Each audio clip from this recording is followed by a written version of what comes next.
Das Buch besteht aus mehreren Teilen. Zunächst der Massenmord an deutschen Zivilisten. Da geht es um Aushungern, Massaker, Konzentrationslager für Deutsche, Massenvergewaltigungen, alliierte Terrorbombardierung und Verschleppungen. Die übergroße Mehrzahl der an den Deutschen begangenen Verbrechen fand außerdem nach der Kapitulation statt. Also von den sogenannten Befreiern, wie die Massenmörder hierzulande genannt werden. Vor allem Frauen, Kinder, ältere Menschen und Kriegsgefangene wurden massakriert, erschossen, ertränkt, erhängt, erschlagen, bei lebendigem Leib verbrannt, erstickt, erdrosselt, erstochen, zerfetzt, von Panzern überrollt, zu Tode vergewaltigt, in den Selbstmord getrieben, ausgehungert, durch Misshandlungen und Folterungen getötet, öffentlich exekutiert und heute werden sie mit Messern ermordet und vieles mehr. Also grundsätzlich ist es so, dass es in den Schulbüchern diese alliierten Massenmorde gar nicht behandelt werden. Ich habe recherchiert, wie wird der Morgenthau-Plan in der deutschen Lücken- und Lügenhistorie dargestellt. Und da wird es so dargestellt, also ich bringe es mal auf den Punkt in einem Satz, der war unwichtig, der Plan. Deshalb unwichtig. Es war einfach ein unwichtiger Plan. Es darf natürlich nicht sein, dass ein jüdischstämmiger Finanzminister und Berater des Präsidenten des amerikanischen einen Plan entwickelt hat, der mehrere Millionen Deutsche töten sollte als Folge des Planes.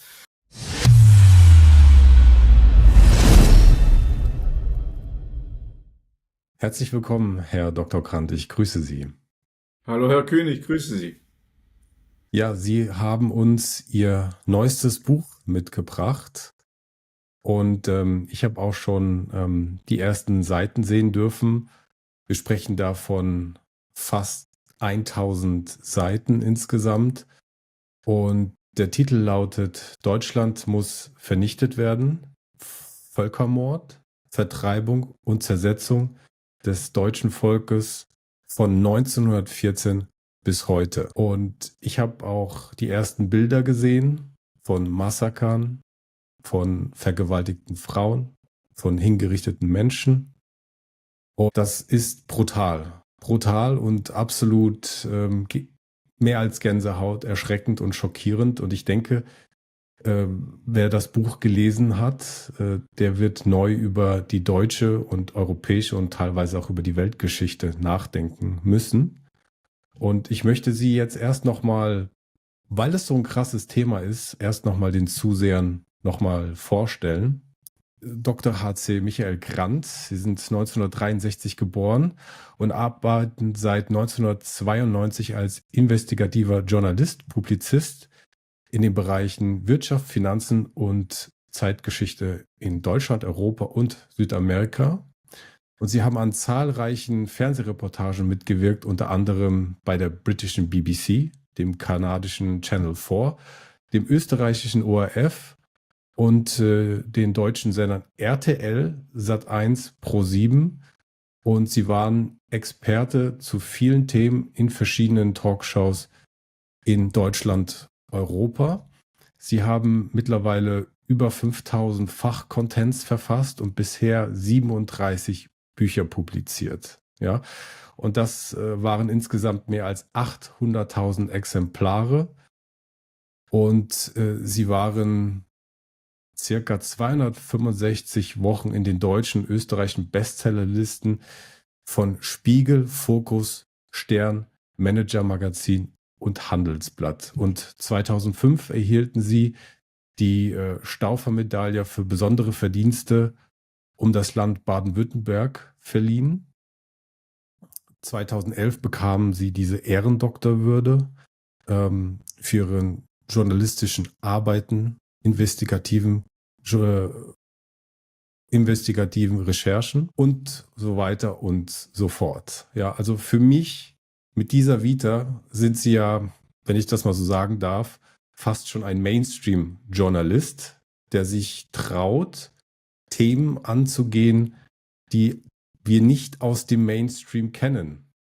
Und das müssen Sie mir mal kurz erklären, weil mit diesen Themen verbrennt man sich doch die Finger besonders in Deutschland. Woher kommt dieser Wandel? Also vom Mainstream habe ich mich schon viele Jahre abgewandt, weil ich also wenn wir jetzt auf die Zeitgeschichte sehen, weil ich diese Siegergeschichtsschreibung und diese Nestbeschmutzer-Mentalität einfach nicht mehr ertragen kann. Das hat auch damit zu tun, dass ich der Sohn von Flüchtlingen bin, die aus Westpreußen geflohen sind, dessen Familie, die Hälfte der Familie getötet worden ist und vergewaltigt worden ist. Und man diesen Teil der Geschichte in der Schule natürlich nicht in Nestbeschmutzer Deutschland zeigt und behandelt. Ich habe mehrfach nachgefragt in meiner Schulzeit, warum das nicht so ist. Und man sagte mir, das ist nicht im Schulplan, im Lehrplan vorgesehen.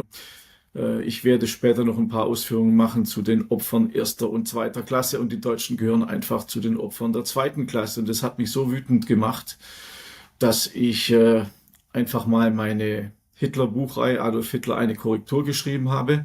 Und dieses neue Buch ist ein Sonderband aus dieser Reihe. Also anstatt Band 7 kommt dieser Sonderband, und Band 7 wird dann nächstes Jahr erscheinen. Also es hat mir wirklich Zornestränen in die Augen getrieben, als ich bei der Recherche mitbekommen habe, wie deutsche Opfer nach ihrem Tod auch noch für mich noch einmal geschändet werden, wenn man sie einfach als Opfer zweiter Klasse sieht. Ja, diese Vorfälle haben Sie ungefähr 1914 haben Sie ungefähr angefangen mit der Dokumentation, mit den ganzen. Was ja auch das Besondere ist, Sie schreiben ja bis heute. Ne? Also wir haben hier fast 1000 Seiten und wir erleben hier wirklich so eine systematische Langzeitvernichtung der Deutschen schon. Wenn ich Sie mal, welches System und welche Player, bevor wir da tiefer einsteigen, sind denn da alles beteiligt an dieser ganzen Situation, an dem ganzen Vorhaben? So, Sie meinen jetzt an dem Völkermord an den Deutschen oder an der Zersetzung des Volkes bis heute? Gerne beides. Also natürlich, Deutschland war immer ein Konkurrent von England, von Großbritannien.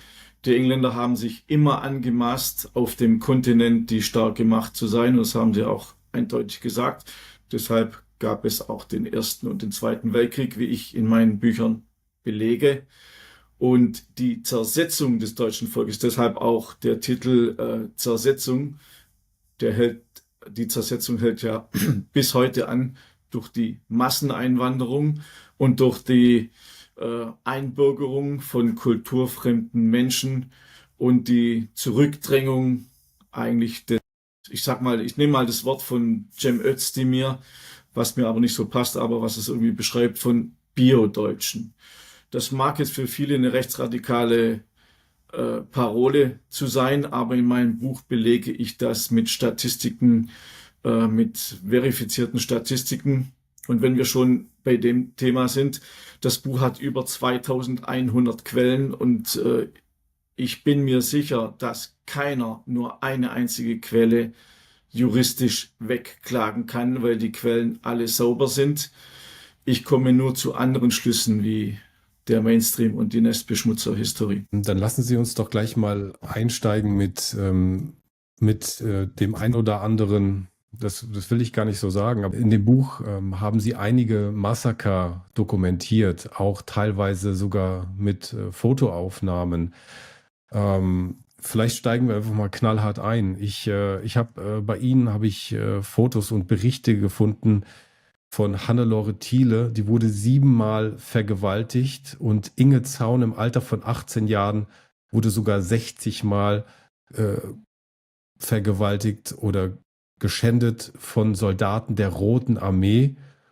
Und diese beiden Damen haben sich auch getraut, in dem Buch abzubilden. Und wie kommen Sie an solche Aufnahmen und welche Quellen sind das? Also es sind Zeitzeugenberichte, Es sind Berichte aus Archiven, es sind Originaldokumente und natürlich Dokumente, die heutzutage in Deutschland eher verschwiegen werden. Es ist natürlich nicht so politisch korrekt, wenn man die Sieger, die Befreier, die eigentlich Hunderttausende von Menschen umgebracht haben, wenn nicht gar Millionen, plötzlich als Massenmörder darstellt. Und ich bekomme durch meine Arbeit jeden Tag E-Mails von Menschen, die mir ihre Erlebnisberichte und auch andere Dokumente zur Verfügung stellen, die sie selber aus Archiven haben, die mir bis dahin nicht zugänglich war. Und dieses Konglomerat verarbeite ich in meinen Büchern. Wir haben ja auch in dem Buch ein Riesenthema mit den Rheinwiesenlagern. Ja, der Interessierte, der Forscher, aber auch die meisten haben ja das schon mal gehört, Rheinwiesenlager. Das ist ja fast schon verniedlichend, das als Lager zu bezeichnen. Das ist jetzt kein Campingurlaub oder auch kein Ausflug, sondern diese Rheinwiesenlager, darf man die als Art Konzentrationslager schon fast bezeichnen? Oder was ist da der richtige Ausdruck dafür, wenn ungefähr auf so, waren das 3 mal 3 Kilometer, 200.000 Gefangene zusammengefercht werden? Es waren 23 Lager mit insgesamt 1,5 Millionen gefangenen deutschen Soldaten, amerikanische und britische Gefangene, also die Amerikaner und Briten gefangen genommen haben. Die hier in diesen Lagern ist wirklich beschönigend, weil es waren Ackerflächen, die mit Stacheldrahtbehau umrissen waren und die Menschen mussten in Erdlöchern leben, waren den Wetterbedingungen ausgesetzt. Es gab keine sanitäre ähm, Einrichtungen und der Hunger war das größte Problem. Deshalb sind auch sehr viele Menschen gestorben. Aber wenn Sie gestatten, ich würde gerne zunächst mal einen allgemeinen Überblick machen, wenn Sie gestatten.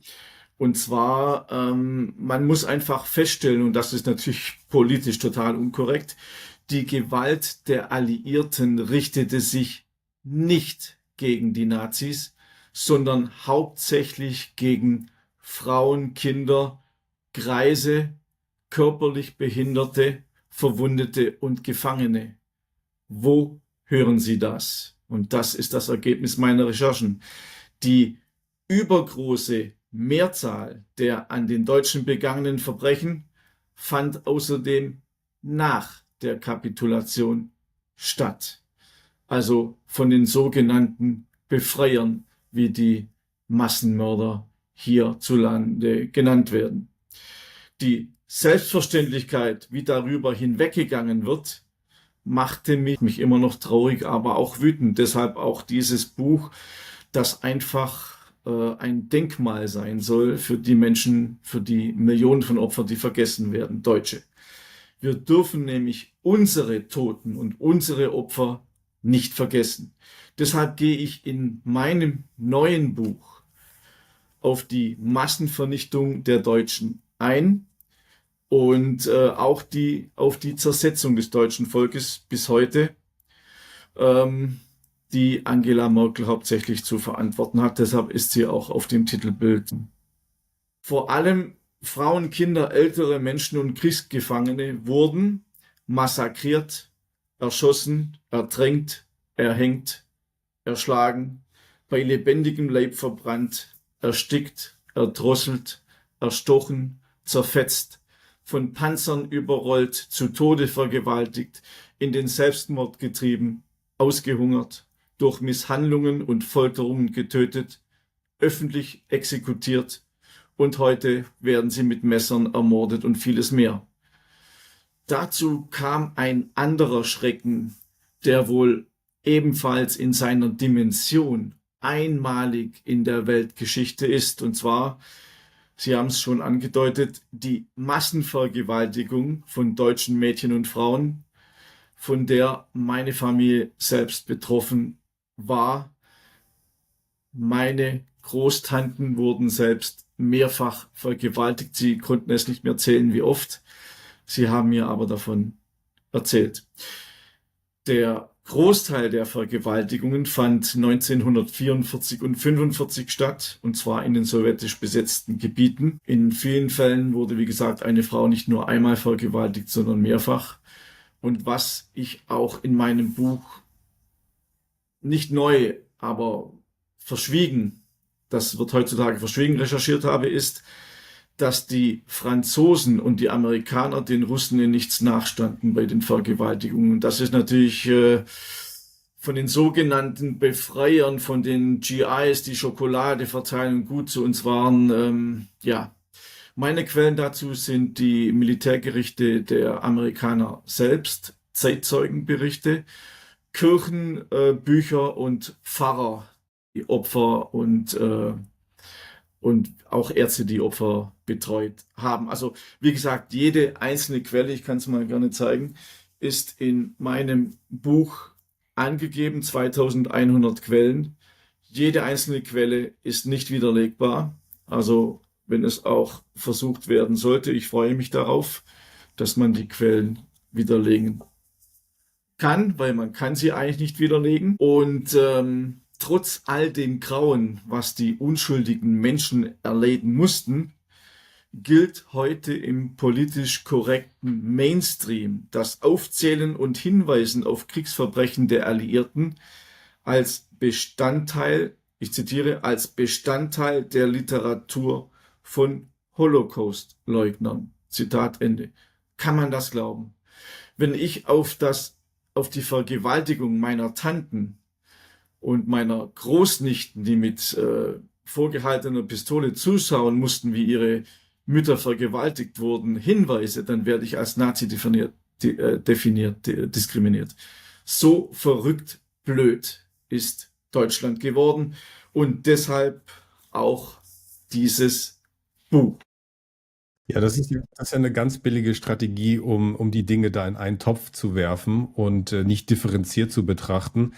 Und wenn man sich auch dann sozusagen die wahre Geschichte anschaut, dann merkt man halt, dass, sagen wir mal, der amerikanische Deep State, der britische Deep State, die britischen Regierungen oder die dahinter stehen, nicht die Freunde von Deutschland waren und sind und wahrscheinlich auch nie werden.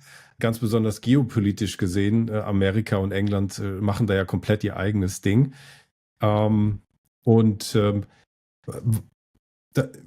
Ganz kurz nur eine Frage zu noch vorhin. Waren deutsche Gefangenen, wurden die nicht eigentlich, die waren ja auch keine Kriegsgefangenen in dem Sinne, die dann auch einen gewissen Standard zu erwarten haben oder zumindest fair behandelt werden mussten. Die wurden doch gar nicht so deklariert. Da gab es doch irgendeinen Trick der Amerikaner oder der Engländer. Also das, was ich in dem Kapitel Rheinwiesenlager aufdecke, sind Direktiven der US Army, der Führung der US Army, die gesagt haben, man soll zunächst die deutschen Kriegsgefangenen nicht den Status von Kriegsgefangenen geben, damit sie nicht der Genfer Konvention unterliegen. Das betraf so 70-80% der Kriegsgefangenen. Aber objektiverweise muss man sagen, dieser Zustand hielt nur ein paar Wochen an, dann wurde das wiederum geändert. Aber dennoch kamen in dieser Zeit viele Soldaten ums Leben. Ja, okay, dann gerne weiter da an dem Punkt, wo Sie gerade abgesetzt haben, mit den Vergewaltigungen und von allen Seiten. Ja, also wie ich schon gesagt habe, es ist politisch völlig unkorrekt, wenn man auf deutsche Opfer hinweist. Und genau das hat mich so zornig gemacht. Und wenn ich dann für den Mainstream ein Nazi bin, dann bin ich eben ein Nazi. Aber ich habe meinen Großeltern versprochen, dass ich die Geschichte gerade biegen werde, dass die Deutschen nicht alle Massenmörder waren und wenn man Deutsche getötet hat, dass es keine gute Tat war, sondern dass jedes Menschenleben für mich gleich ist. Und wenn man dafür ein Nazi ist, dann bin ich halt ein Nazi. Ich möchte Professor Dr. Alfred de Zayas, den US-Historiker und Völkerrechtsexperten, zitieren, der gesagt habe, ich zitiere, es ist die wissenschaftliche und moralische Pflicht des Historikers, geschichtliche Vorgänge zu erforschen und darzustellen, indem er die Fakten feststellt und sie in größere Zusammenhänge einordnet. Zitat Ende. Genau das mache ich mit meinem Buch. Genau das machen aber auch andere Historiker. Aber diese ordnen natürlich die Zusammenhänge so ein, dass es der Siegergeschichtsschreibung nach dem Mund spricht. Und ich mache das einfach objektiv, so wie es, weil linksliberale sogenannte Antifaschisten und Gutmenschen versuchen, jegliche Darstellung des Leidens der Deutschen durch die Alliierten als Relativierung darzustellen. Und der Mainstream, der scheut sich bis heute, alle Fakten auf den Tisch zu legen. Man unterstellt sogar, das Thema deutsche Kriegsopfer werde dazu benutzt, sich aus den Fesseln der Schuldeingebundenheit zu befreien, wie die Psychoanalytikerin und Historikerin Gudrun Brockhaus schreibt. Also Sie sehen, alles wird sofort mit der Holocaust-Keule bekämpft, wenn man nur über ein einziges deutsches Opfer spricht. Ich werde nachher nochmal genauer darauf eingehen. Aber das ist mir vollkommen egal. Denn ich bin ein Angehöriger von Opfern alliierter Gewalt und ich habe einfach das Recht, den Mund aufzumachen und ich mache den Mund auf und ich schreibe auch darüber seit vielen Jahren. Was Linke, Schwurbler, Wahrheitsverweigerer, Faktenignorierer, Lückenhistoriker, Beschöniger und Faktenübergeher sagen und schreiben, ist für mich absolut unwichtig. Ich bin nur der Wahrheit verpflichtet und sonst nichts und mag sie noch so grausam für die politisch Korrekten, so unaussprechlich oder tabu belastet sein. Das ist so mein Credo. Ich möchte aber auch zu Beginn sagen, nicht alle Angehörigen der in meinem Buch beschriebenen Tätervölker, also alliierten Tätervölker, das ist eine ganz neue Definition, möchte ich nicht alle pauschal verurteilen. Es gab Menschlichkeit auf beiden Seiten, die ihren Feinden gegenüber Nächstenliebe zeigten. Ich habe ein Beispiel genannt, stellvertretend in meinem Buch, was meinem Großvater selbst widerfahren ist, von der Nächstenliebe, sonst hätte er nicht überlebt. Also ich möchte nicht pauschal urteilen über die alliierten Tätervölker. Ja. Vor allen Dingen, wenn man sich mal die Geschichte anschaut, wir sind ja auch Brüdervölker. Also ja, ob es jetzt die Amerikaner sind, die zu 30-40% aus Deutschen bestehen, ob es die Engländer sind, die ursprünglich, wenn wir ganz weit zurückgehen, zu 30-40% aus Germanen bestehen, ja, aus Niederländern, Germanen und dann kam der Einfluss auch natürlich der Skandinavier. Aber im Grunde genommen ja, auch mit Osteuropa und so weiter und Russland. Wir sind ja alles Brüdervölker. Und dass man das schafft, diese gegeneinander aufzuhetzen, das ist beachtlich und grausam, obwohl wir eigentlich zu einer großen Menschheitsfamilie gehören. Genau, wie man das geschafft hat, beschreibe ich ja in meiner Buchreihe Adolf Hitler eine Korrektur in den Bänden 3 und 4. Da gehe ich ja ganz genau darauf ein, wie der Weltkrieg entstanden worden ist. In diesem Buch ist das nicht das Thema, sondern ist eher das Thema die Folge dieses Krieges für uns Deutsche. Und ich wiederhole mich gern, ich kreiere einfach einen neuen Begriff, den die deutschen Sesselfurzer-Historiker, die Angst um ihren Sessel haben, wenn sie einfach objektiv berichten. Man sieht es in vielen Dingen. Wenn sie objektiv berichten, sind sie einfach ihren Job los. Und ich nenne es einfach, wie ich es sage, alliierte Tätervölker.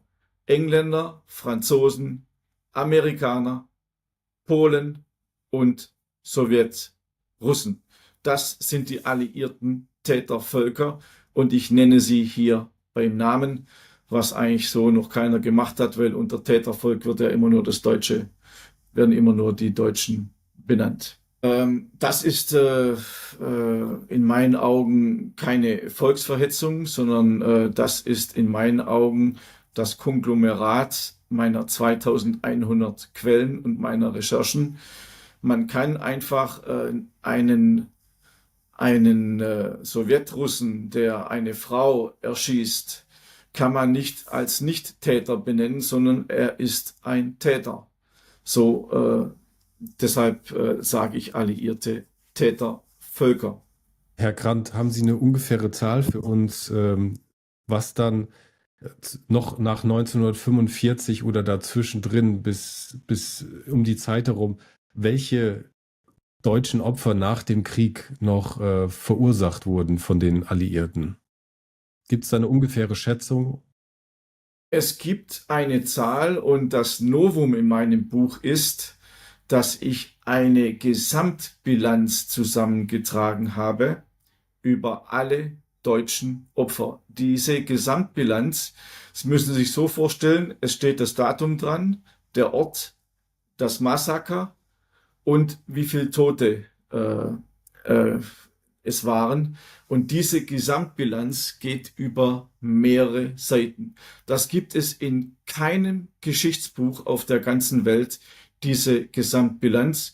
Und ich möchte jetzt natürlich auch die Spannung des Buches nicht rausnehmen und Ihnen die genaue Zahl sagen. Ich kann Ihnen aber sagen, es sind mehrere Millionen und Sie werden sich die Augen reiben, wie hoch die Zahl in Wirklichkeit ist, was mich nämlich auch selber überrascht hat. Und zu jedem Kapitel beschreibe ich auch, wie die Opferzahl zustande gekommen ist. Ich füge die Zahl an des Mainstreams und die Zahl meiner Recherchen. Und Sie werden sehen, dass die deutschen Opfer immer heruntergerechnet werden. Grundsätzlich immer. Und auch das hat mich wütend gemacht. Ja, bitte. Wer hat die Anweisung dazu gegeben für dieses Runterrechnen? Gibt es da auch Hinweise drauf, dass beispielsweise Einfluss genommen wurde auf Geschichtsbücher, vor allen Dingen auf Schulbücher? Ich kann mir auch gut vorstellen, dass Schulbücher erst auch einen Weg gehen über eine alliierte Zulassungsstelle, dass der Deutsche eben nicht nur bestimmte Dinge erfährt, die er erfahren soll.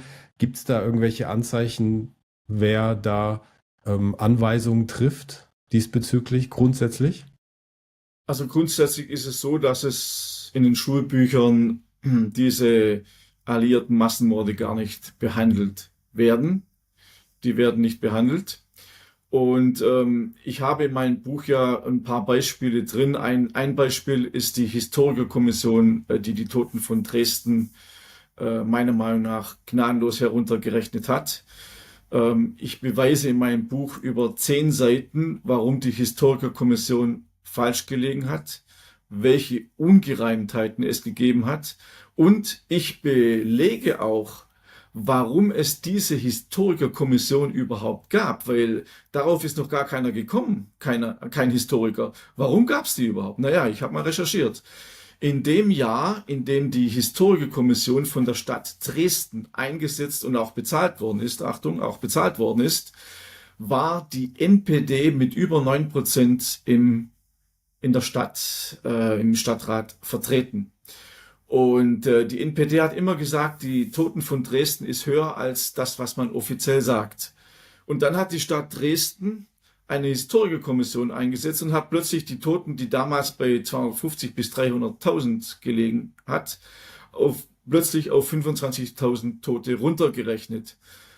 So dass es gab auch eine offizielle Aussage, die hieß so, jetzt haben die Rechten keine Grundlage mehr, hier die Opfer zu erhöhen. Und all solche Dinge stehen in meinem Buch. Ein anderes Beispiel ist eine deutsch-tschechische Historikerkommission, die natürlich auch die Toten der Konzentrationslager für die Deutschen in der Tschechei heruntergerechnet hat. Und so wird das einfach systematisch meiner Meinung nach gemacht. Die deutschen Toten werden einfach runtergerechnet. Und ich beweise und belege das in meinem Buch, setze meine Zahlen dagegen. Und der Leser sieht ganz genau, wie meine Zahlen zustande gekommen sind und kann dann selber entscheiden, okay, ich glaube eher diesen Zahlen oder eher diesen Zahlen. Es gibt aber auch Vorgänge, wo man die Zahlen nicht mehr verifizieren kann. Und das schreibe ich dann auch ehrlich in meinem Buch.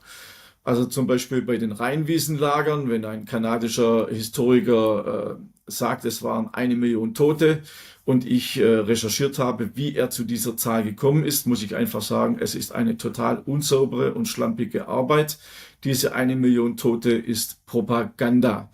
Und ich errechne dann die Zahl neu in meinen Augen. Und ich falle auch nicht auf die rechte Propaganda herein, die die Zahlen überhöhen will, aber auch nicht auf den Mainstream, der jede Zahl beschönigt und herunterrechnet. Also das alles kann man in meinem Buch, deshalb vielleicht auch so umfangreich, nachlesen. Und das hat es in dieser Form bisher in Deutschland und auch weltweit. Ich habe sonst kein Buch gefunden, in dem das so ausführlich dargestellt wird und errechnet wird. Ja, gerade mit Dresden, ne? Zahlen sind immer eine Sache, aber Sie haben in Ihrem Buch auch das ein oder andere Opferfoto von einer verbrannten Frau, die sich schützend über den Babywagen lehnt, wo alles auch drin verbrannt ist. Das ist hat nochmal eine andere Qualität, als wenn man sagt, das waren jetzt 300.000, 1 Million oder nur 25.000.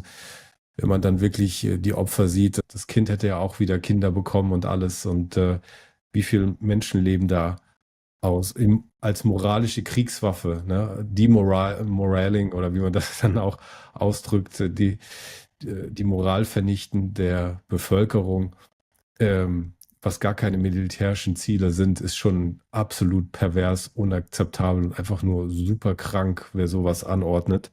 Also wir haben uns lange überlegt, der Verleger und ich, ob wir solche Fotos in das Buch reinnehmen sollen oder nicht. Letztendlich war ich der Ausschlaggebende, wo gesagt habe, ich will unbedingt, dass diese Fotos in das Buch kommen.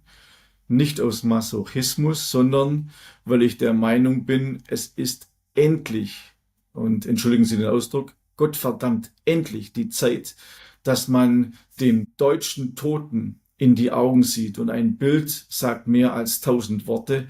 Und diese Beschönigungen, die habe ich sowas von satt. Sie sehen, ich bin immer noch wütend nach der Recherche.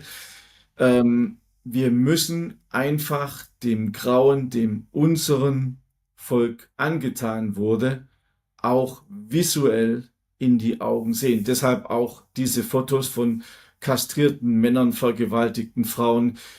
Diese Fotos sind fast nicht zu ertragen. Deshalb gibt es bei diesem Buch auch einen Warnhinweis, dass man erst ab 16 Jahre das Buch lesen soll. Aber ich finde, es ist einfach notwendig, jetzt, 80 Jahre danach, dass wir einfach solche Fotos ertragen müssen, weil die Fotos von Opfern der Nazis sehen wir tagtäglich. Damit wird ja inflationär umgegangen. Und meine Betrachtungsweise ist, dass man auch die deutschen Toten sehen soll, weil in meiner Auffassung, in meiner Religion ist jeder Mensch gleich. Wenn Sie gestatten, möchte ich ein bisschen länger darauf eingehen, was in diesem Buch eigentlich steht, damit der Zuschauer sich auch ein wenig ein Bild machen kann von dem, was in dem Buch steht. Dazu muss ich aber ein bisschen länger ausführen, weil Sie haben ja auch das Inhaltsverzeichnis vor sich liegen. Sie haben mir vorher beim Vorgespräch gesagt, das Inhaltsverzeichnis ist fast länger wie manche Bücher. Aber es liegt daran, dass ich immer sehr organisiert und faktisch arbeite. Das heißt, ich gliedere ein riesengroßes Kapitel immer in kleinere Teile, so wie ein Mosaikbaustein, damit der Leser nicht überfordert wird, sondern damit er immer kleine Happen bekommt. Deshalb auch dieses große Inhaltsverzeichnis. Ich werde noch einen Schluck nehmen, bevor ich hier anfange. Das muss man auch, weil einem die Spucke wegbleibt. Und ich begrüße die Entscheidung, dass Sie diese Fotos mit reingenommen haben. Das sehe ich ganz genauso wie Sie, denn das muss man einfach in der Art und Weise ansprechen und zeigen und auch das ist man auch diesen Opfern schuldig, weil was da für Bilder sind, das ist einfach nur total, es ist brutal aufgeschlagene Schädel und Sie haben es alles schon erwähnt. absolut richtige Entscheidung und gut, dass Sie sich da durchgesetzt haben. Ja, ich hoffe, dass das die Leser dann genauso sehen. Ich kann ja immer nur für mich und für uns entscheiden, letztendlich aber entscheidet der Leser. Aber wie gesagt, das Buch soll auch ein Denkmal sein für die deutschen Toten. Und einer meiner ähm, ja, Slogans kann man nicht sagen, aber einer meiner Zitate aus dem Buch lautet, also ein eigenes: Wir Deutschen müssen uns nicht nur als die ewig schuldigen Täter, sondern auch als Opfer neu einschätzen. Dieses Buch ist ein Novum aus meiner Buchreihe Adolf Hitler, eine Korrektur. Es ist der erste Sonderband und beschäftigt sich mit der Vernichtung, Vertreibung und Zersetzung des deutschen Volkes in den letzten 100 Jahren bis heute. Es ist ein Thema, das verschwiegen wird. Es ist ein Thema, das vertuscht wird. Es ist ein Thema, bei dem noch mehr gelogen wird als bei allen anderen Geschichtslügen über die Zeit des Nationalsozialismus und des Zweiten Weltkrieges zusammen. Deshalb hat der Verlag und ich uns entschlossen, dass wir die chronologische Fortführung der Adolf Hitler Buchreihe unterbrechen und diese Publikation in die Editionsreihe einschieben. Wir glauben, dass es jetzt an der Zeit ist, die verschwiegenen und vertuschten Gräueltaten, die das deutsche Volk erleiden musste, neu zu bewerten. Natürlich werden wieder einige sagen, ja, wir wissen schon alles, ja, das wussten wir ja schon alles. Aber wenn man die einzelnen Bücher dazu sieht, und ich habe fast alle gesehen, dann sind es immer nur Einzelfälle, wie man das heute auch sagt, es ist ein Einzelfall. Aber so eine Gesamtübersicht und mit einer Gesamtbilanz, bei der später mehrere Millionen deutsche Tote herauskommen, hat es noch nicht gegeben. Damit schließt sich auch der Kreis, der mit dem Ersten Weltkrieg im Jahr 1914 begonnen hat. Und wir hoffen, dass die Leser auch Verständnis dafür haben, dass wir diesen Sonderband eingeschoben haben. Das Buch besteht aus mehreren Teilen. Zunächst der Massenmord an deutschen Zivilisten. Da geht es um Aushungern, Massaker, Konzentrationslager für Deutsche, Massenvergewaltigungen, alliierte Terrorbombardierung und Verschleppungen. Der nächste Teil ist der Massenmord an deutschen Soldaten, Folterungen, Erschießungen und Internierungen. Dann geht es weiter mit den Vertreibungen. Da habe ich die verschiedenen Regionen aufgeführt: Tschechoslowakei, Polen, West- und Ostpreußen, Danzig, Pommern, Schlesien, Jugoslawien, Ungarn, Rumänien, baltische Staaten und das Memel-Gebiet. Baltische Staaten und Memel-Gebiet werden oft vergessen, deshalb in meinem Buch auch aufgeführt. Dann gehe ich auf die Massenvernichtungspläne ein, die Churchill hatte, den Huttenplan, den Morgenthau-Plan, Kaufmann-Plan und viele weitere, die in meinem Buch einzeln aufgeführt sind und auch mit jeweiligen Dokumenten belegt sind. Diese Pläne finde ich sehr, sehr, sehr, sehr spannend, ja, weil darüber gibt es ja auch, da gibt es kaum abschließende finale Informationen drüber. Also zumindest findet man sie im Mainstream nicht und alles, was so ein bisschen, da würde ich gerne mal mit Ihnen genau einsteigen, was Sie da Konkretes an Beweisen gefunden haben. Gerade so zum Thema Morgenthau-Plan, ja, Vernichtung von, also geplant waren die Vernichtung von 12 Millionen Deutschen.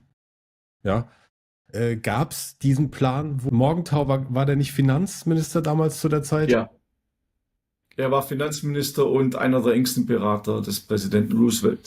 Ja, waren diese 12 Millionen Deutsche, war das Gesetz, die Vernichtung von 12 Millionen Deutschen, stand das so in dem Plan? Die Zahl stand nicht im Plan, aber es stand die Zahl von 30% der Deutschen, also ungefähr ein Drittel. Und wenn man dann die Bevölkerungszahl damals sieht, dann kommt man ungefähr auf die Zahl, die sogar noch ein bisschen niedrig ist.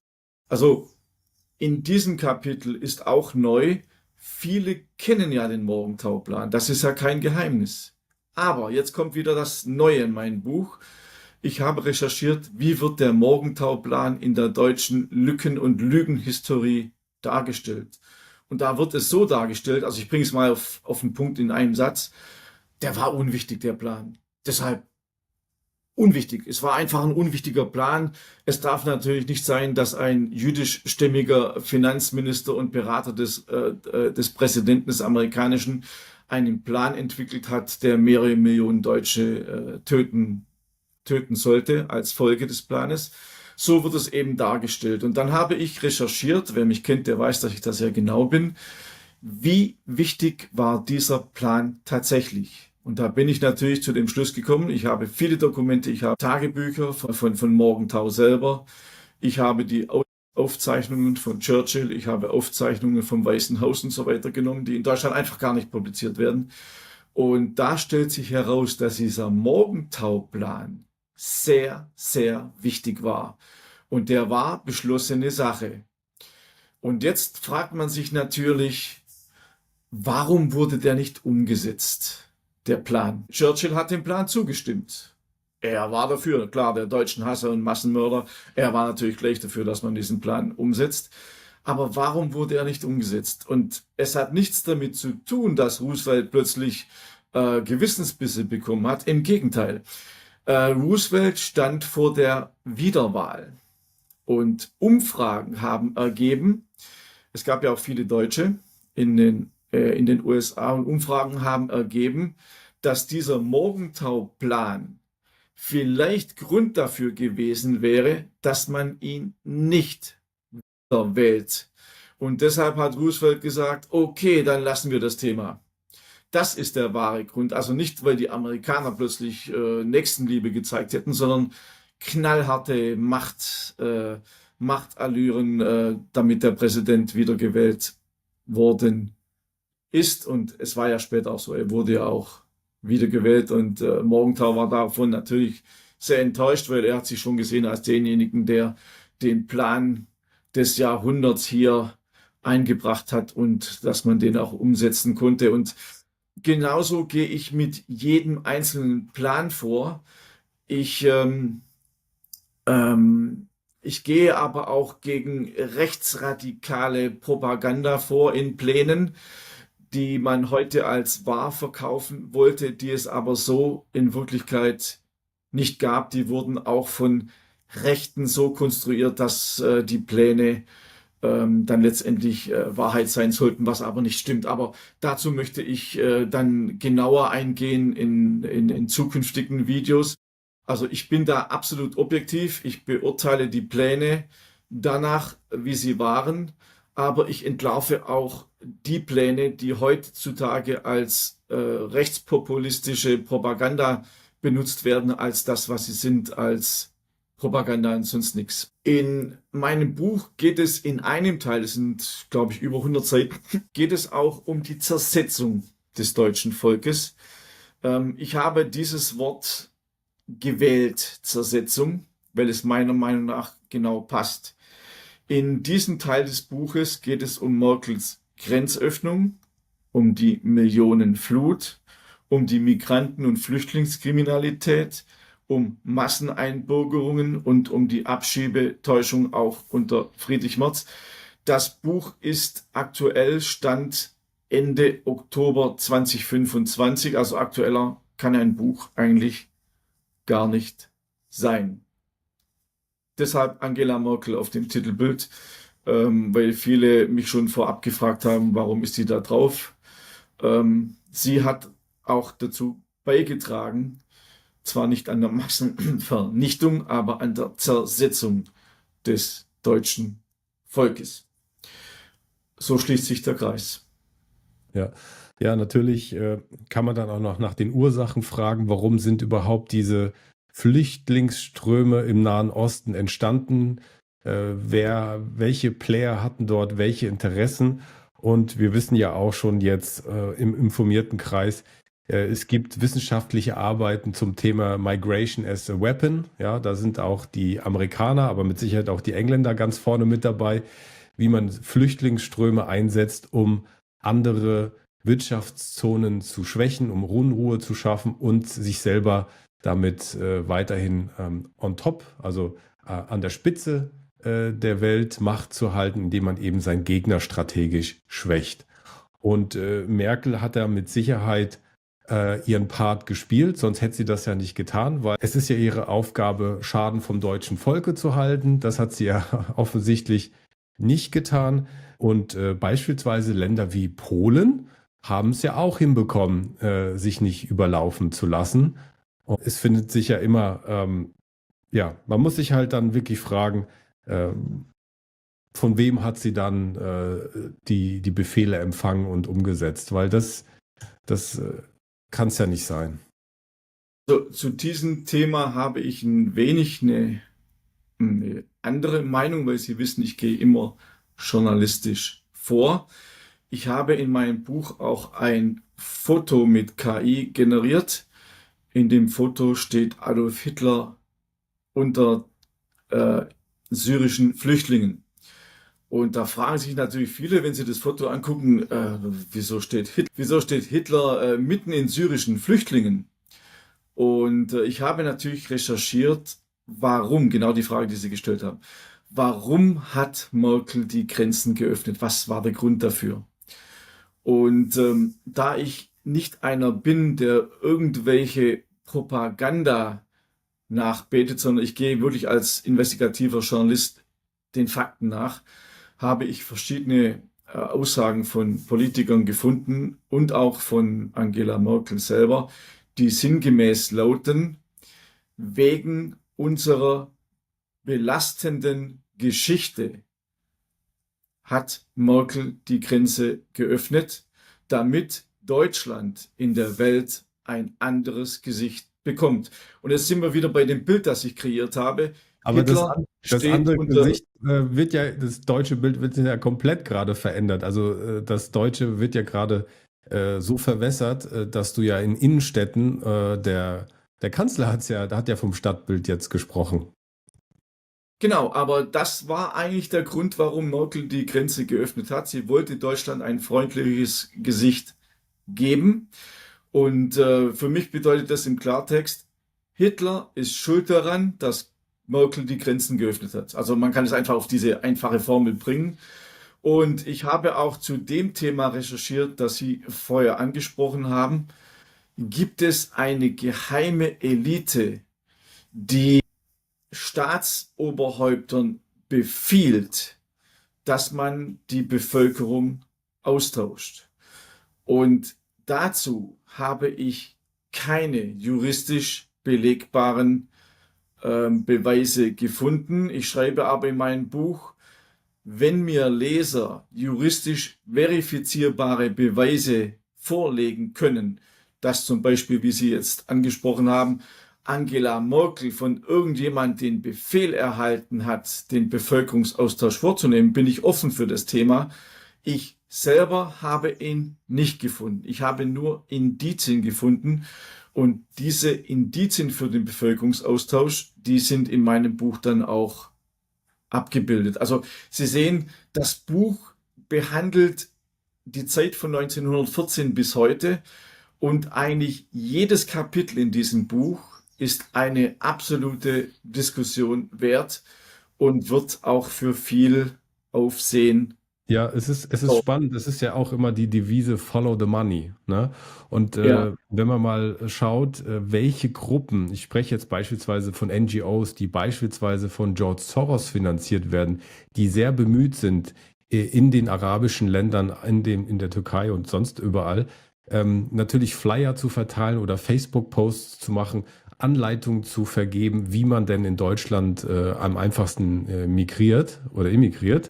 Das ist natürlich dann schon, da ist ja schon ein System dahinter. Das passiert ja nicht zufällig. Und Systeme werden ja auch von jemandem gesteuert. Deswegen denke ich, sind wir da noch gerade am Anfang, um das wirklich herauszuarbeiten, wer diese Systeme steuert und wer das Geld für diese ganzen Projekte gibt. Ne? Oder auch beispielsweise die ganzen Schlepperschiffe, die es da am Mittelmeer gibt.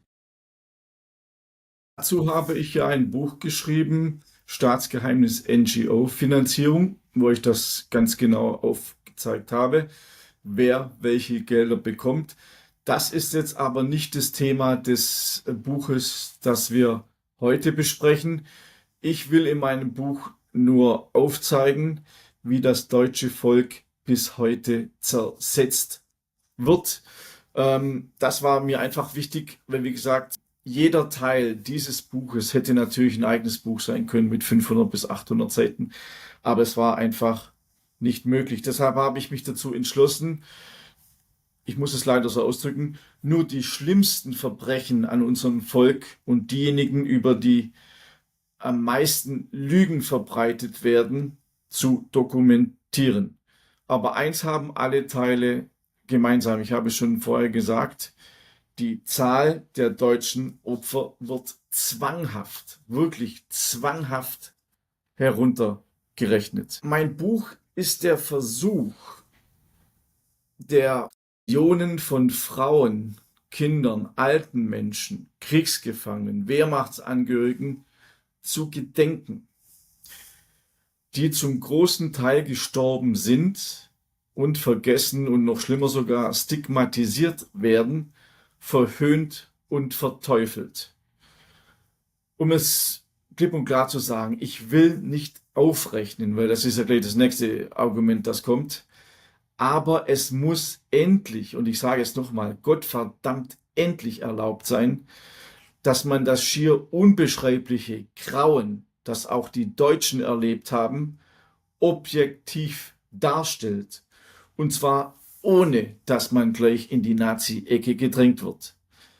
Allerdings bezweifle ich, dass das der Mainstream genauso sieht.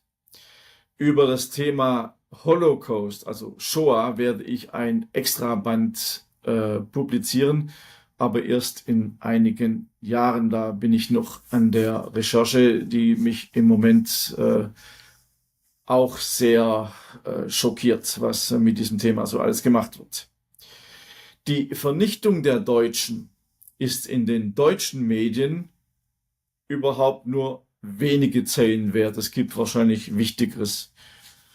Dabei war es ein grausamer Massenmord und eine brutale ethnische Säuberung. Und dieses Vergessen will ich in meinem Buch ändern. Es ist endlich an der Zeit, dass unsere gewählten Volksvertreter, ich sage manchmal Volkszertreter dazu, samt ihren über die GZ staatlich finanzierten Lückenmedien diesen schrecklichen Teil unserer Geschichte dauerhaft ins Bewusstsein bekommen. Und an dieser Stelle möchte ich noch einmal kurz erinnern an meine Webseite www.michaelgrant. Dort können Sie einen Videotrailer zu meiner Hitler-Buchreihe sehen, den ich bei YouTube nicht veröffentlichen kann, weil er sofort gesperrt ist. Ich habe es versucht, er ist innerhalb von einer Minute gesperrt worden. Auf meiner Homepage können Sie dieses Video ansehen, hochwertig gemacht. Und Sie können dort auch alle Informationen, Hintergrundinformationen zu meiner Hitlerreihe sehen.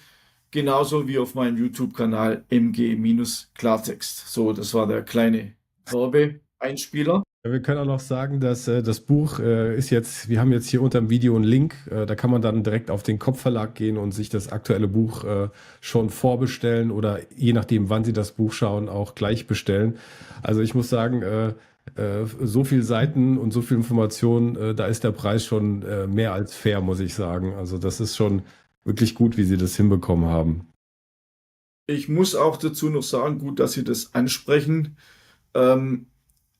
Interessierte Zuschauer sollten dieses Buch, und das ist jetzt keine billige Werbestrategie, aber am besten gleich bestellen. Ich sage Ihnen auch warum.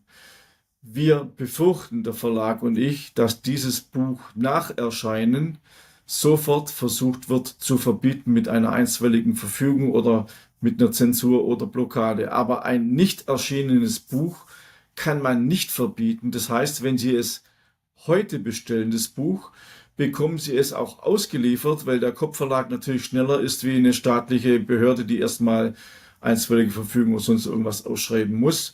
Also ich empfehle, das Buch heute zu bestellen und gleich einen Tag nach Erscheinen, das wird Ende November, Anfang Dezember sein, halten Sie das Buch dann in Ihren Händen. Das finde ich besser. Andererseits ist es so, wenn das Buch dann verboten wird, werden wir das Buch natürlich auch wieder neu rausbringen.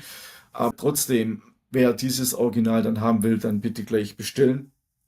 Und wenn Sie gestatten, möchte ich noch ein bisschen weiter eingehen auf das, was in dem Buch steht. Und zwar ein bisschen genauer. Ist das in Ordnung für Sie?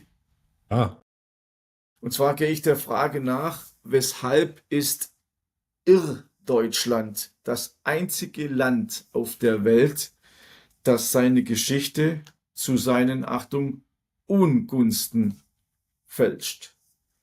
Weshalb werden die sowjetischen, tschechischen, polnischen und jugoslawischen Konzentrationslager für Deutsche nicht erwähnt? Verstümmelt, gekreuzigt, massakriert. Was genau geschah in Bromberg und Nemmersdorf? Auch darauf gehe ich ein. Wurden die Deutschen tatsächlich an Scheunentore genagelt oder ist das eine billige rechte Propaganda? Gibt es Kreuzigungen heute noch? Wieso wird verschwiegen, dass Churchill den Bombenkrieg an Zivilisten begann und nicht Adolf Hitler? Was verstand der Massenmörder Churchill unter dem Begriff Enthäusern? Wieso wurden die Bombenopfer von Dresden heruntergerechnet? Wo verblieben die 200.000 verschwundenen Dresdner? Weshalb wurden deutsche Soldaten durch Folter dazu gezwungen, Erschießungen zuzugeben, die sie gar nicht begangen hatten? In Jugoslawien zum Beispiel. Wieso werden 1,5 Millionen Vermisste, von denen laut Statistischem Bundesamt die meisten ums Leben gekommen sein durften, nicht in die offiziellen Verlustbilanzen aufgenommen? Wieso wird an die Toten von Hiroshima gedacht, aber nicht an die über 2 Millionen Tote der Vertreibungen? Warum werden 1,2 Millionen Hungertote durch die alliierten Blockaden verschwiegen? War die Terrorbombardierung deutscher Städte von Anfang an als Völkermord konzipiert? Warum ist die Versenkung der Gustloff offiziell kein Kriegsverbrechen? Weshalb werden die Massenvergewaltigungen von 2 Millionen deutscher Frauen und Mädchen in keinem Schulbuch erwähnt? Ist der Bevölkerungsaustausch nur eine Verschwörungstheorie? Auch darüber gebe ich Antwort. Warum wird ausgerechnet Barack Obama die Schuld an der Flüchtlingskrise gegeben? Warum haben 500.000 Flüchtlinge das Geburtsdatum 1. Januar und vieles mehr? Ich frage die Leser, Sie haben eine Frage zwischendrin? ja, vor allen Dingen, weil Sie gerade Barack Obama erwähnt haben. Wenn wir mal schauen, wer der Förderer von Barack Obama war oder auch von Hillary Clinton, besonders von den Demokraten, dann kommt wieder der Name George Soros zum Vorschein. Das wollte ich nur noch mal erwähnt haben, zu dem, wer da im Hintergrund viel Einfluss hat auf solche Dinge. Weil Barack Obama war ein kleines Lämpchen, der war ja auch drogenabhängig bis zum geht nicht mehr. Der war ein paar Tage Senator und ist dann eben in die Situation gekommen, Präsidentschaftskandidat zu werden. Und der hatte natürlich extrem starke Förderer. Und es gilt halt auch darauf zu schauen, wer sind diese Förderer, die da im Hintergrund eben das Geld zur Verfügung stellen. Weil ohne das Geld geht Amerika ja gar nichts. In Deutschland natürlich auch. Also es ist ja ähnlich, aber nicht ganz so krass. Ja, genau. Und dann stelle ich ein paar Fragen an unsere Zuschauer. Und diese Fragen, die beantworte ich in meinem Buch, aber ich werde das jetzt als Frage machen. Haben Sie gewusst, dass die Alliierten Phosphorbomben und Napalm abgeworfen haben? Churchill eine Biowaffe einsetzen wollte, die noch schlimmere Auswirkungen gehabt hätte als eine Atombombe.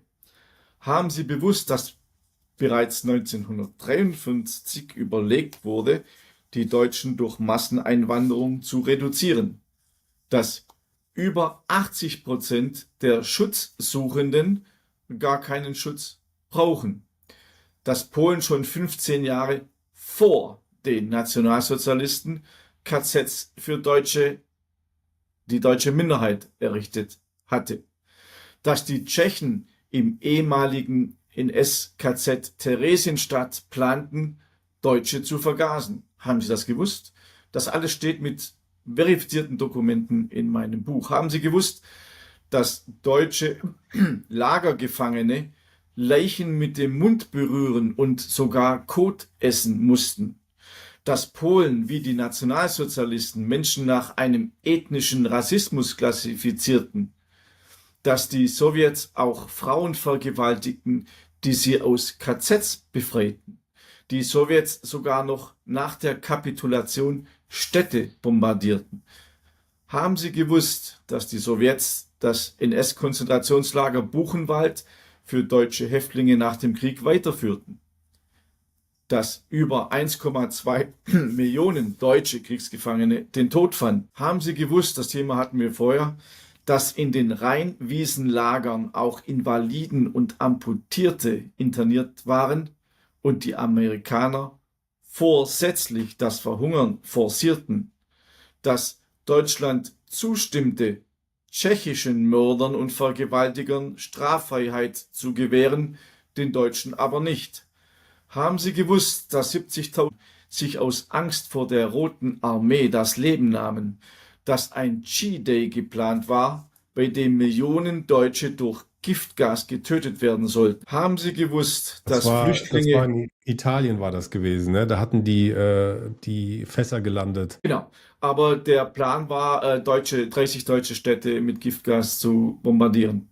Das war Churchills Plan und er hätte das auch knalllos durchgesetzt, wenn die Lage der Front sich nicht geändert hätte. Also alle Dokumente und Quellen dazu findet man immer in meinem Buch. Ich muss es immer wieder wiederholen, weil sonst denkt man, ich erfinde das. Aber sowas kann man gar nicht erfinden, sowas Perfides. Das geht gar Soweit ich weiß, hatten die Deutschen ja auch sehr, sehr potentes Giftgas in den Lagern, haben es aber bewusst nicht eingesetzt oder hatten es nicht vor. Also Hitler war immer dagegen, Giftgas einzusetzen, weil er seine eigene Erfahrung damit hatte. Das beschreibe ich auch in meinem Buch Adolf Hitler, eine Korrektur, Band 1, seine Erlebnisse im Ersten Weltkrieg. Und da kommt ein Kapitel, warum er Giftgas wirklich scheute. Also er hatte sogar ein Trauma, Giftgas. Ich frage meine Zuschauer, unsere Zuschauer weiterhin, das, was in meinem Buch aufgedeckt wird. Wussten Sie, dass Flüchtlinge und Migranten dass für Flüchtlinge und Migranten 8-mal mehr Geld ausgegeben wird als für den Wohnungsbau? Dass in Berlin alle 13 Minuten ein Migrant zum deutschen Staatsbürger erklärt wird? Dass die Geburtsrate ausländischer Frauen um 33% höher ist als die der deutschen Frauen? Dass Asylbewerber 8-mal gegen ihre Ablehnung klagen können? Dass trotz der von Friedrich Merz angekündigten Abschiebeoffensive nur 5% der Ausreisepflichtigen abgeschoben werden? Dass 11 Frauen pro Tag Opfer von sexuellen Straftaten durch Zuwanderer werden? Dass es in Deutschland jährlich rund 29.000 Messerangriffe gibt, 80 pro Tag? Wissen Sie, dass Nichtdeutsche fast 3-mal krimineller sind als Deutsche und 85% der Haftbefehle auf Ausländer ausgestellt sind? All das und mehr erfahren Sie in meinem Buch. Ich mache also einen großen Bogen von 1914 bis heute. Das macht dieses Buch auch so einzigartig, weil das noch keiner in der Form gemacht hat. Und genau das wollte ich aber so machen. Und alles, ja bitte. Man merkt halt, dass das alles zusammenhängende, mehr oder weniger vielleicht geplante, aber aneinanderfolgende Maßnahmen sind gegen das Land, weil wir sehen ja zum Beispiel ganz viele arabische Staaten, die da unmittelbar in der Nähe sind, die lassen gar keine Flüchtlinge rein. Ja, für die sind das teilweise Kriminelle oder die nehmen nur eine Handvoll auf und so weiter. Es gibt ja da genug Möglichkeiten vor Ort mit richtig reichen Ländern, arabischen Ländern, ja, die sich nicht darum kümmern. Ja, das ist absolut richtig. Das ist richtig. Und alles, was ich in meinem Buch beschreibe und analysiere, sind durch Zahlen und Fakten untermauert, die aber in diesem Gesamtzusammenhang so noch nie veröffentlicht wurden. Können Sie mir erklären, warum die deutsche Justiz so in dem Bereich, ja, nicht funktioniert? Wenn Sie aus Versehen 22 Euro bei der Steuererklärung falsch angeben, haben Sie richtig Probleme. Ja, wenn jetzt der Bäckermeister vergisst, bei der Steuer ein bisschen Geld anzugeben, ab einem gewissen Betrag landet er im Gefängnis. Ja, sagen wir mal, der normale Bürger, der sich gut benimmt, der ist sofort mit einem halben Körper, mit einem Bein im Gefängnis. Aber wir haben hier Leute rumrennen, die haben über 100 Straftaten, ja, Jugendliche, schon ältere, und die kommen immer wieder frei. Leute, es gibt Massenvergewaltigungen, die kommen wieder auf Bewährung raus. Dann wird die Freundin schlimmer bestraft, weil sie ihn auf Facebook beleidigt hat, als der eigentliche Täter. In dem Bereich, ja, in vielen Bereichen ist die Justiz super streng. Auch Paragraph 188, Politiker sind geschützt. Wenn man dann das Bild Schwachkopf teilt, kommt die Polizei zu einem nach Hause. Da überall funktioniert diese exekutive, Judikative, ja, also sozusagen die Regierungsaufgaben übernimmt, ja. Aber in dem Bereich ist es ja ein absoluter Witz. Ja, eigentlich nach der zweiten schweren Straftat müsste doch jemand sofort ausgewiesen werden, weil er nicht integrierbar ist. Ja, aber die haben ja 10, 20, 30 und mehr Straftaten. Warum funktioniert das bei uns nicht? Also in meinem neuen Buch habe ich ja auch ein paar unglaubliche Fälle dokumentiert, wie lasch die deutsche Justiz ist. Und Sie können es überhaupt nicht glauben, dass solche Leute überhaupt noch rumlaufen bei uns. Es ist unglaublich. Und ich habe ja auch schon auf meinem Kanal ein YouTube-Video dazu gemacht. Es hängt meiner Meinung nach an zwei Faktoren. Einmal an die Weisungsgebundenheit der Staatsanwälte. Das heißt, die Staatsanwälte bekommen ihre Weisungen von ihrem Chef, das sind die Innenminister. Und wenn Sie mal ansehen, wie viele SPD-Innenminister es gibt, die eigentlich so eine lockere Haltung haben, dann können Sie sich auch vorstellen, in welchen Bundesländern auch hier eine lockere Justiz ist, weil wenn der Staatsanwaltschaft gleich gar keine Anklage erhebt, dann gibt es auch kein Gerichtsverfahren. Wenn es dann zum Gerichtsverfahren kommt, dann wird natürlich alles versucht, dem ausländischen, migrantischen Täter zu entschuldigen. Es geht nicht mehr um das Opfer, es geht eigentlich um den Täter. Und wenn wir dann natürlich sehen, dass unsere Richter viele 1968er sind von der Frankfurter Schule, die sowieso ein liberales Vorstellungsbild haben, dann können Sie sich vorstellen, warum manche Urteile so ausfallen, wie sie ausfallen. Da kann man sich als normaler Mensch nur an den Kopf fassen, wie liberal manche Gerichtsurteile sind. Und das sind für mich die zwei Gründe dafür. Also einmal die Weisungsgebundenheit von Staatsanwälten, die natürlich dann auch wieder meiner Meinung nach politisch geprägt ist. In meinem Video in YouTube habe ich das ja auch gesagt. Es gibt sogenannte Hinterzimmer-Deals, die nicht öffentlich sind. Das hat ein ehemaliger Staatsanwalt gesagt. Das habe ich gefunden in einer juristischen Zeitung. Und ja, so funktioniert es halt. Ja, da komme ich wieder zu meinem Freund George Soros. Der hat gemeint, man muss die Gesetze gar nicht ändern, sondern einfach die Gesetze werden nicht mehr ordentlich angewandt. Das ist die Lösung. Also entsprechend platziert man seine Richter, die laschen Richter da rein, die dann eben die Gesetze nicht mehr durchziehen oder richtig anwenden. Ja, also wie gesagt, dieses Buch dokumentiert das Grauen an Millionen Deutschen bis zum heutigen Tag. Also ich gehe zum Beispiel auch ein auf die Freibäder, die nicht mehr sicher sind. Ich zitiere dort einige Frauen, die Aussagen gemacht haben, wie sie sich heute fühlen. Also wie gesagt, ich wiederhole, deshalb ist auch Angela Merkel auf diesem Titelbild. Sie ist nicht umsonst auf diesem Titelbild. Und dieses Buch in diesem Gesamtzusammenhang, deshalb auch der enorme Umfang von fast 1000 Seiten, gibt es nicht. Das gibt es einfach nicht. Und für mich war es einfach wichtig, eine Gesamtbilanz zu erstellen über die deutschen Opfer. Und es sind mehrere Millionen. Sie können die Zahl gar nicht fassen, so hoch ist die Zahl. Und darüber wird einfach nicht gesprochen. Und da sind wir schon beim nächsten Thema.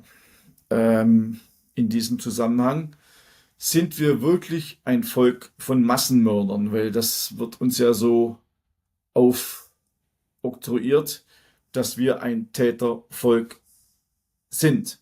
Der verstorbene Publizist Klaus Röhl schrieb, ich zitiere, das am liebsten gebrauchte Wort ist zurzeit das vom Volk der Täter, im Gegensatz zum Volk der Opfer.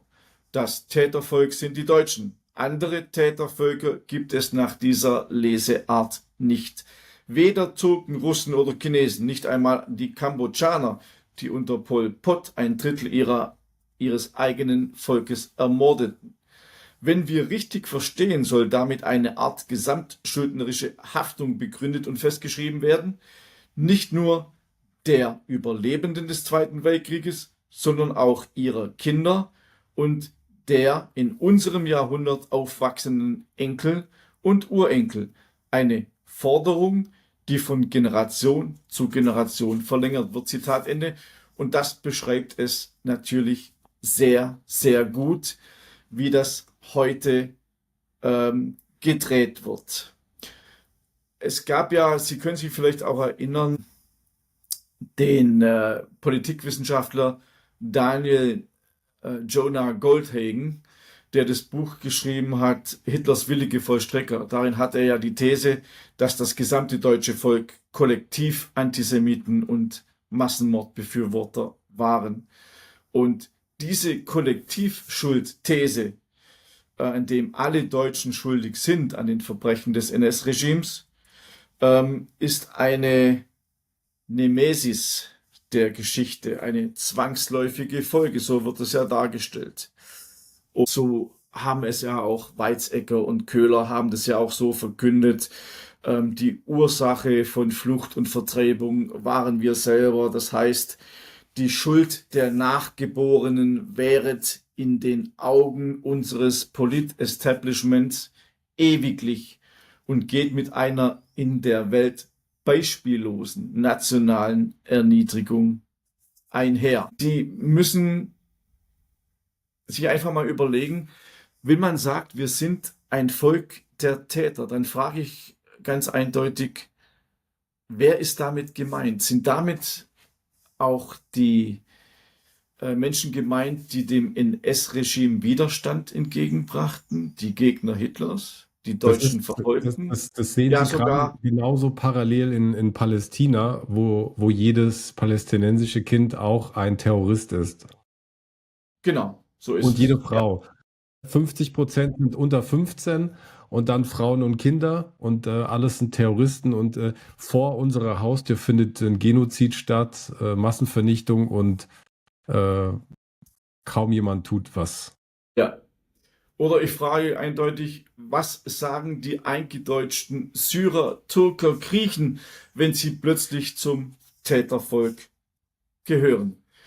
Und wie gesagt, die ganze Welt weiß ja von den deutschen Verbrechen. Sie wird in Politik und Medien geradezu masochistisch zelebriert. Doch von den millionenfachen Morden an den Deutschen, und nein, das ist keine Relativierung, sondern eine Tatsache, wird so gut wie nichts publiziert. Die Vertreibung und die entsetzlichen Massaker an den Deutschen werden, wenn überhaupt, nur am Rande thematisiert und dann nach dem oben geschilderten Mantra, die Deutschen sind selbst schuld.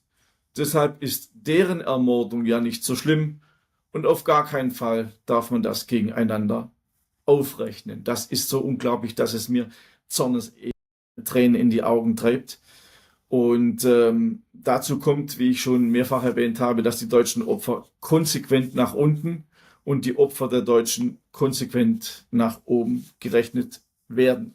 Soll ich Ihnen dazu ein Beispiel geben, wie das geschieht, wie perfide Wenn das Sie noch geschieht? was verraten wollen, Herr Grant, weil Sie haben Ja, ja schon ziemlich viel aus dem Hut gelassen aus dem neuen Buch. ich sage Ihnen, wie man die Opfer der Deutschen nach oben rechnet.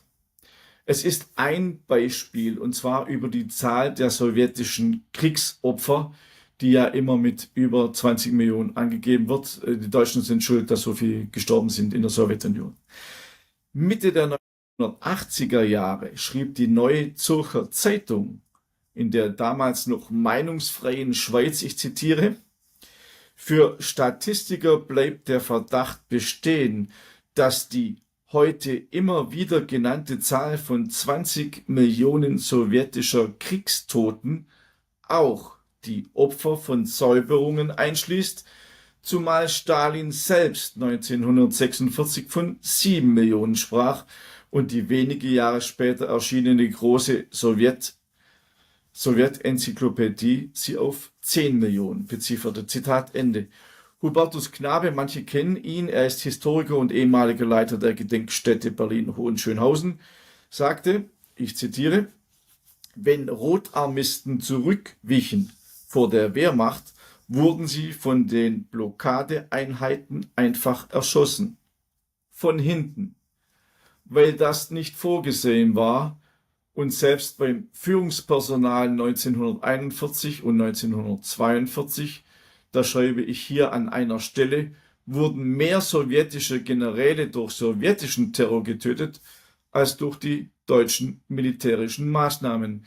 Und das sind eben Dinge, die in Deutschland kaum bekannt sind und in Russland systematisch unter den Teppich gekehrt werden. Zitat Ende.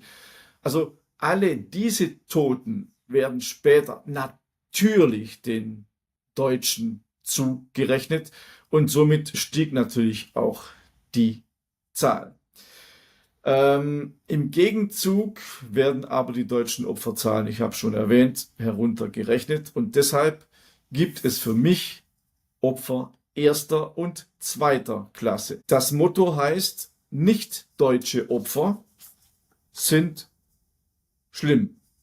Deutsche Opfer sind nicht so schlimm. Und ich gebe den Zuschauern mal eine kleine Aufgabe, die sie nachher machen können. Medial und politisch gibt es für mich Tote erster und zweiter Klasse. Wenn Sie das nicht glauben, dann testen Sie das einmal selbst. Erwähnen Sie die Millionen deutscher Kriegsopfer, so wie ich das mehrfach getan habe. Was werden Sie zu hören bekommen? Ich sage es Ihnen. Was man sät, wird man ernten. Der Krieg kam auf die zurück, die ihn entfacht haben. Man darf nicht gegenrechnen. Man darf nicht relativieren und so weiter und so fort. Und all dies bestätigt meine Meinung. Es gibt für unsere Gutmenschen tatsächlich Tote erster und zweiter Klasse. Und so bleiben wir das einzige Land, das seine eigene Geschichte zu seinen Ungunsten fälscht. Und zwar vorsätzlich. Das ist für mich kriminell. Der Massenmord an uns Deutschen ist bis heute ein Tabu und wird verschwiegen. Und mit diesem Tabu möchte ich mit meiner Publikation brechen. Ich hoffe, dass dieses Buch auch weiter verbreitet wird, denn nur so haben wir eine Chance, unseren Toten die Ehre zurückzugeben, die sie verdient haben. Und ich habe dieses Buch auch jedem einzelnen toten deutschen Opfer gewidmet am Anfang. Es ist für unsere Toten. Sie ruhen in Frieden. Ja, das ist das einzige Land, das seine Geschichte so zu seinem Nachteil darstellt. Ne, wenn Deutschland wirklich unabhängig und souverän handlungsfähig wäre, dann denke ich, würde das anders ablaufen. Wir haben ja in Deutschland über 20 amerikanische Basen, auf denen amerikanisches Recht herrscht. Ja. Von hier aus werden Kriege gesteuert, Drohnen geflogen. Von Wiesbaden aus wird der Ukraine-Krieg koordiniert. Wir haben in Deutschland die NATO-Statuten, die ganz besondere, die kann jeder übrigens nachlesen, die sind ganz offiziell. Und es gibt auch von damals auch Schäfgesetze, die ja teilweise schon in Recht übergegangen sind. Also da kann man sich auch mal mit beschäftigen. Und das erklärt natürlich auch, warum das alles so pervers abläuft, wie es abläuft, weil wir eben mehr oder weniger fremdbestimmt, fremdgesteuert sind. Auch ein wunderbar spannendes Thema über die Bundesrepublik Deutschland. Und ja, aber danke, dass Sie sich mal die Mühe gemacht haben, von 1914 bis heute diese ganzen Attacken gegen die deutsche Bevölkerung zu dokumentieren und vor allen Dingen auch mit Quellen. Ne? Das ist immer das ist ja der Unterschied. Das macht das Ganze ja Genau, auch mit belastbar. verifizierten Quellen, die man nicht widerlegen kann. Und ich möchte ganz zum Schluss noch 2 Kommentare, die ich erhalten habe, vorlesen. Einmal heißt es: Ich danke im Namen meines Großvaters, der ermordet wurde, dass Sie den Mut haben, dieses Buch unter die Menschen zu bringen. Der andere Kommentar heißt: Ich bewundere Sie für Ihre Arbeit und hoffe, dass Sie es überstehen werden. Das ist das Spannungsfeld, in dem ich mich bewege. Und ich werde weiterhin mutig bleiben und werde auch weiterhin die Wahrheit, so wie sie durch Dokumente und durch Zeitzeugen geschildert werden und durch Dokumente, die verfälscht, manipuliert und verschwiegen werden, so wie die wahre Geschichte es auch zeigen wird.